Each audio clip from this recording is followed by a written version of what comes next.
multiple ESXi's in your cluster, and if one ESXi fails, okay, what would happen? All the virtual machines that are running over here, they will basically move to the other ESXi. This is what we spoke about. And this functionality is called high availability HA, right? Now, this HA works for regular virtual machines, okay? It works for all the virtual machines that you have on the ESXi. However, VMware says only for the vCenter, I am giving you a dedicated HA functionality. So this HA functionality, which I'm about to, show you the configurations and talk about it. This is only for vCenter. This is not for Windows, Linux, or any other operating system, right? For all the other operating systems, you have the regular HA, wherein the VM gets, moved to the other ESXi upon a failure. That's the only configuration that they have in terms of HA. But for vCenter, I have a dedicated HA functionality. So here, what would happen is you have a VM on which you're running a vCenter, and it has an IP address. Okay. Now, when I enable VCHA, now remember, VCHA is not enabled by default. You have to enable this functionality on the vCenter. When you enable this functionality on the vCenter, then what would happen is a passive vCenter. So this becomes an active copy. This becomes a passive copy. So here what would happen is this machine will be cloned. Okay, this machine will be cloned. A new copy will be carved out. And here you would have the vCenter. Okay. And here you would have the witness machine. What is a witness? Witness is basically a concept in cluster wherein you have got two machines, and cluster and the witness decides that where the service will run. Okay. So here what would happen is these machines will be in sync. Okay, these machines will be in sync with one another. And witness, they are interconnected. All these three machines are internally connected with one another. Okay. So what would happen over here is if the VM, the active vCenter VM, on whichever ESXi it is, if that vCenter goes down, if that ESXi goes down, then what would happen is this IP address will basically move over here. Okay, this IP address will basically move to another passive, vCenter that we had. Okay, and the service will basically come online over here. That is what the benefit is. So even though if this VM crashes for some reason, it is not recoverable or for any other concern that you have, no problem, you have another vCenter wherein you can bring the services up. Okay. Now, why this is helpful or how much is it helpful? I would not advocate you for vCenter HA. Why? Because vCenter HA is a functionality that nobody uses it. Why nobody uses it? Because when the active vCenter goes down and when the passive one has to take over, there is a ping loss. Okay, your pings will break. And then when the switchover completes to the passive, all your services will go down. All your services for the vCenter will go down, and basically they will start up again. That will take 20 minutes for the vCenter to be up. So in this process, even though if the failure happens, okay, even though if the services move from active to passive, there is a downtime of 20 minutes. For 20 minutes, your vCenter will not be available. The ping will be available, however, the services will take time to boot up. That is why I do not recommend this functionality, because it's not real time. It's basically taking time to start the services and all that stuff. If it was not taking time to restart the services, if it was absolutely working like an FT, the demo that we did earlier,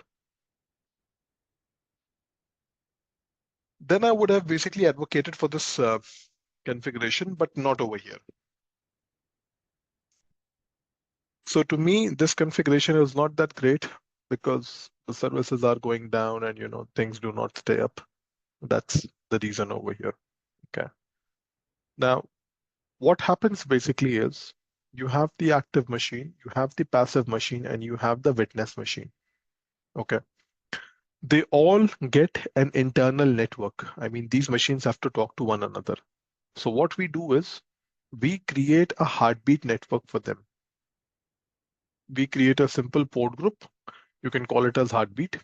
Okay. This will be available on all the ESXIs, that you have. This will be available on all ESXIs. You create a heartbeat network. And you can give any IP over here, any L2 broadcast IP you can give.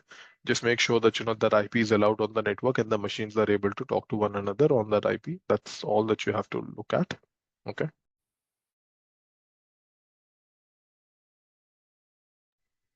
And when you give this heartbeat IP, then what would happen is these machines are within, talking to one another.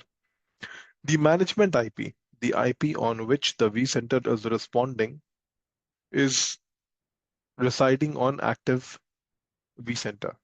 When this goes down, the IP basically jumps to the passive one. This is what is going to happen.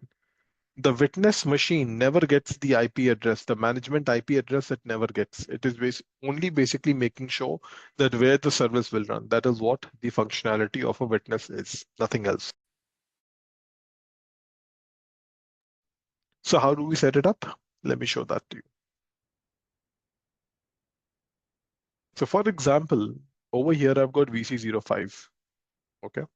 Let's say I want to set up I want to set up vCenter HA functionality on VC05. What will I do? I will log in over here. I will go to VC05. I will go to the configure tab. I'll go to vCenter HA.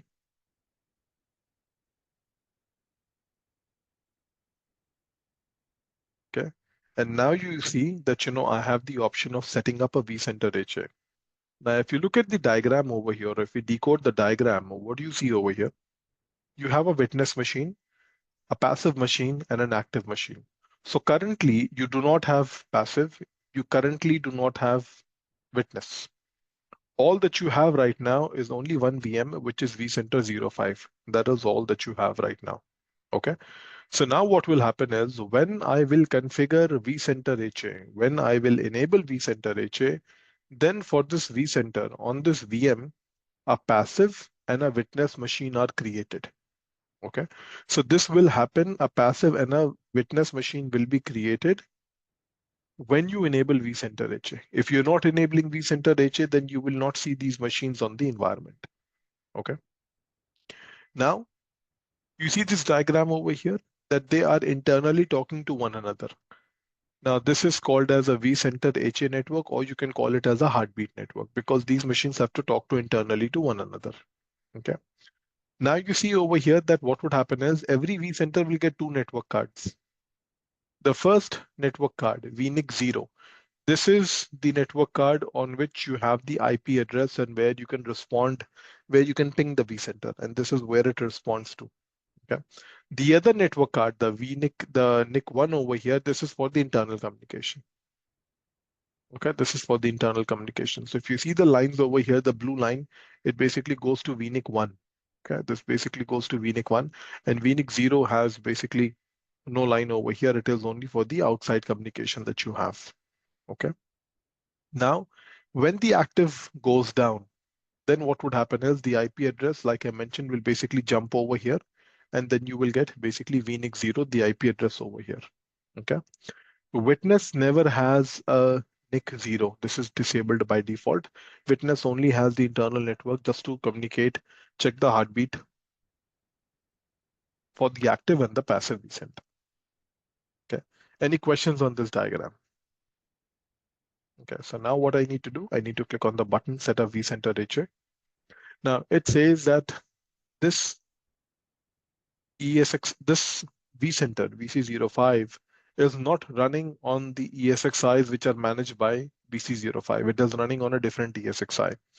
So it basically says, give the configuration on how to reach the vCenter where this VM is deployed for VC05.